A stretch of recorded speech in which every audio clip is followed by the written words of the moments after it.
শর্টকাটে কিভাবে আপনারা গরুর মাংস রান্না করতে পারবেন সেটাই আজকে আমি দেখাবো। সো হ্যালো এভরিওয়ান, আসসালামু আলাইকুম, welcome back to my YouTube channel ইতি আক্তার। সবাই কেমন আছেন? আশা করছি সবাই ভালো আছেন। সো আজকে আমি দেখাবো কিভাবে তাড়াতাড়ি করে আপনারা গরুর মাংস রান্না করতে পারবেন। সো এখানে আমি 1 কেজি গরুর মাংস নিয়েছি, আর এটা হচ্ছে আমাদের কোরবানির গরুর মাংস।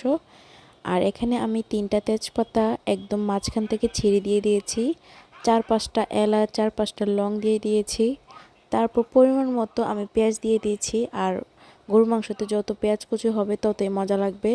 দেন আজকের গরুর মাংসটা আমি সরিষার তেল দিয়ে রান্না করছি, এখানে সরিষার তেল দিয়ে দিলাম। তারপর এখানে দিয়ে দিচ্ছি হলুদ গুঁড়ো, মরিচের গুঁড়ো, ধনিয়ার গুঁড়ো, জিরের গুঁড়ো, পরিমাণ মতো লবণ, তারপর গরম মশলার গুঁড়ো, আদা রসুন পেস্ট। সো এখানে সবগুলোই আপনারা যতটুকু গরুর মাংস রান্না করবেন সেই অনুযায়ী পরিমাণ মতো দিয়ে দিবেন। তারপর আমি হাত দিয়ে ভালোভাবে মাখিয়ে নিচ্ছি, আর এই কাজটা অবশ্যই আপনার হাত দিয়ে করতে হবে। আর এখানে আসল মজাটা, এখানে আমি সবগুলো মশলা মাংসের সাথে মিশিয়ে নিচ্ছি। আর এই ফাঁকে আপনারা যদি আমার চ্যানেলে নতুন হয়ে থাকেন অবশ্যই আমার চ্যানেলটাকে একটা সাবস্ক্রাইব, লাইক এবং শেয়ার করে দিবেন। আর যারা আমার চ্যানেলকে অলরেডি সাবস্ক্রাইব করে রেখেছো তাদেরকে অসংখ্য ধন্যবাদ। মাংসটা যখন মাখানো হয়ে যাবে তখন আমি ঢাকনা দিয়ে চুলাটা অন করে দিব। দেন একটু পরপর চেক করব যে লেগে যাচ্ছে কিনা, একটু পরপর আপনারা নাড়াচাড়া করে দিবেন।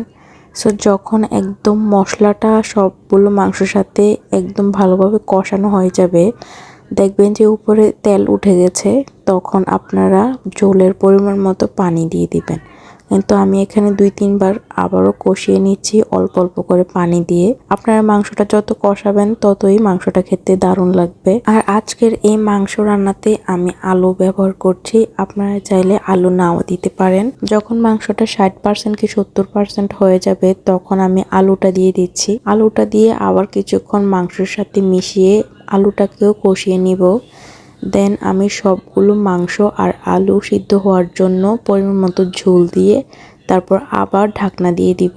আর মাঝে মধ্যে এসে লাড়াচাড়া দিব যেন নিচ থেকে লেগে না যায়। আর আপনাদের ভিডিওটা কেমন লেগেছে অবশ্যই আমাকে একটা হলেও কমেন্ট করে জানিয়ে দিবেন, কারণ আপনাদের একটা কমেন্টেই আমি অনুপ্রেরণা পাই। তাই অবশ্যই আপনারা সম্পূর্ণ ভিডিও দেখে আপনাদের মতামতটা কমেন্ট সেকশনে লিখে দিবেন। এই তো আমার মাংস রান্না হয়ে গিয়েছে, আমি একটু ঝোলটা কমে রেখেছি। আমার এইভাবেই খেতে দারুণ লাগে। আপনারা যদি ঝোল রাখতে চান অবশ্যই ঝোল রাখবেন। তো এই তো ছিল আজকের ভিডিও, আশা করছি ভিডিওটা ভালো লেগেছে। আবারও বলছি, যদি ভিডিওটা ভালো লাগে লাইক, কমেন্ট, শেয়ার, সাবস্ক্রাইব করে দেবেন। তো সবাই ভালো থাকবেন, সুস্থ থাকবেন। আল্লাহ হাফেজ। Thank you for watching.